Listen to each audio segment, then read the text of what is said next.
Hello everyone, स्वागत है आपका एक और क्लास में। आज की क्लास में हम बात करेंगे एग्रीकल्चर सुपरवाइजर 2026 एग्जाम के लिए जैविक खेती के महत्वपूर्ण प्रश्न। तो आप लोग इस क्लास को पूरा जरूर देखना और चैनल को सब्सक्राइब भी जरूर कर देना। तो हमारा पहला प्रश्न है, जैव गतिकी खाद की अवधारणा को प्रतिपादित करने वाले हैं अल्बर्ट हावर्ड, वाल्टर नॉर्थबॉर्न, CL आचार्य और रुडोल्फ स्टेनर। तो इसका आंसर हो जाएगा रुडोल्फ स्टेनर। हमारा अगला प्रश्न है, हेटेरोरेविडिटिस का निम्न के नियंत्रण में इस्तेमाल होता है। धान का छेदक कीट, मटर लीफ माइनर, सफेद गिडार और धनिया का माहू।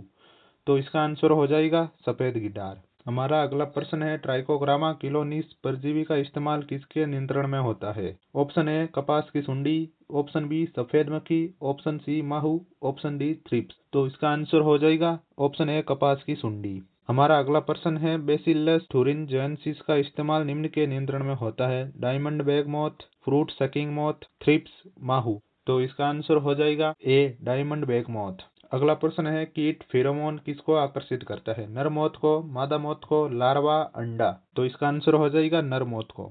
अगला प्रश्न है, इमिडा क्लोप्रिड निम्न में से किस ग्रुप का है। तो इसका आंसर हो जाएगा ऑप्शन ए नियोनिकोटिनाइड। अगला प्रश्न है, निम्न में से कौन सा मकड़ी नाशक है। तो इसका आंसर हो जाएगा ऑप्शन सी डाइकोफाल। अगला प्रश्न है, HANPV का निम्न में से किसके नियंत्रण में इस्तेमाल होता है।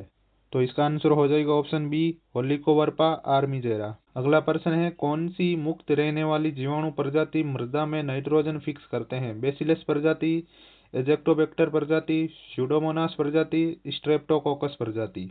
तो इसका आंसर हो जाएगा ऑप्शन बी एजेक्टोबैक्टर प्रजाति। अगला प्रश्न है, फसलों के तना छेदक कीट के नियंत्रण हेतु निम्नलिखित में से कौन सा अंड परजीवी की सलाह दी जाती है। तो इसका आंसर हो जाएगा ऑप्शन सी ट्राइकोगार्मा जैपोनिका। अगला प्रश्न है, निम्नलिखित में से कौन सी अखाद्य तेल की खली है। सरसों के एक, महुआ की खली, अलसी की खली और तिल की खली। तो इसका आंसर हो जाएगा ऑप्शन बी महुआ की खली। अगला प्रश्न है, एजोला होता है शैवाल, फर्न, वृक्ष, फल। इसका आंसर हो जाएगा फर्न। अगला प्रश्न है, केंचुए की खाद किसकी सहायता से बनाई जाती है। केंचुए से, घरेलू मक्खी से, दीमक से, पक्षी से। तो इसका आंसर हो जाएगा ऑप्शन है केंचुए से। अगला प्रश्न है, सर्वाधिक हरित खाद वाली फसल है। गंवार, सनई, ढैंचा, बरसीम। तो इसका आंसर हो जाएगा ऑप्शन बी सनई।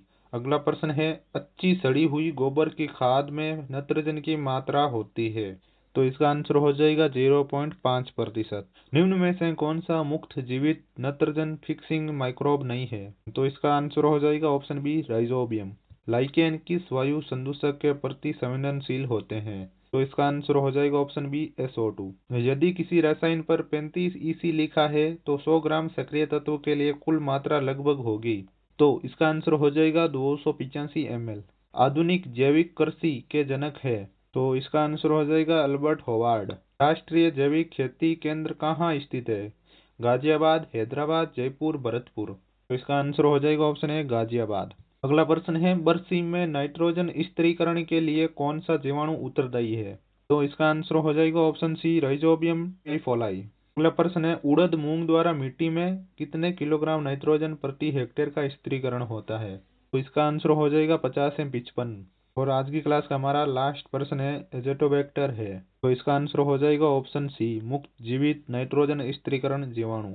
तो आज की इस क्लास में बस इतना ही। अगर आपको क्लास अच्छी लगी तो क्लास को लाइक कर देना और अभी तक हमारे चैनल को सब्सक्राइब नहीं किया तो चैनल को भी सब्सक्राइब कर देना। Thanks for watching.